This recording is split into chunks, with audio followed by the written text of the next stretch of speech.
హైదరాబాద్ లో ట్రాఫిక్ పోలీసులు నిబంధనల్ని తుంగలో తొక్కుతున్నారు. ఇష్టారీతిగా ప్రవర్తిస్తూ వాహనదారుల నుంచి డబ్బులు వసూలు చేస్తున్నారు. వాస్తవంగా వాహనాల్ని ట్రాఫిక్ ఎస్ఐ స్థాయి అధికారి ఆపాలని నిబంధనలు ఉన్నాయి. కానీ కింద స్థాయి సిబ్బంది రోడ్డుకి అడ్డంగా నిలబడి వాహనాల్ని ఆపుతున్నారు. అంతటితో ఆగకుండా క్యాష్లెస్ చలానాలు అమల్లో ఉన్న కొన్ని ఏరియాల్లో ట్రాఫిక్ ఎస్ఐలు వాహనదారుల నుంచి డబ్బులు వసూలు చేస్తున్నారు. ట్రాఫిక్ పోలీసులు చేస్తున్న ఈ అక్రమ దందా భాగోతం ఎన్టీవీ కెమెరాకి చిక్కింది. అంతేకాదు ఈ విజువల్స్ ని ప్రసారం చేస్తే అంతు చూస్తానంటూ ట్రాఫిక్ సిబ్బంది అక్కడ ఎన్టీవీ ప్రతినిధిపై చిందులు దొక్కారు కూడా.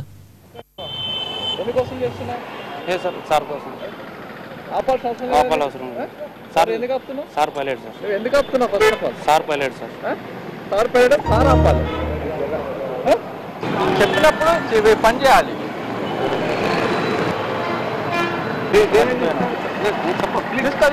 తీసుకుంటే నువ్వు చేయాల్సిన పని ఆయనతో చేయిస్తున్నా. ఫస్ట్ ఆఫ్ ఆల్ ఓకే, ఆయన వసూలు చేయొచ్చు.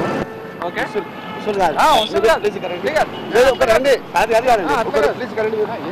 నువ్వు ఆయనతో ఎందుకు వసూలు చేస్తున్నావు డబ్బులు? నేనా ఏముంది కదా కనబడేది. హోంగార్డు పని చేయొద్దు, హోంగార్డు ఆపొద్దు బండి, కానిస్టేబుల్ ఆపొద్దు, ఎస్ఐ ఇన్స్పెక్టరే ఆపాలి. నువ్వు వాళ్ళ ఇంటర్లో ఆపిస్తే ఎట్లా? ఏదో ఆపిస్తున్నావా?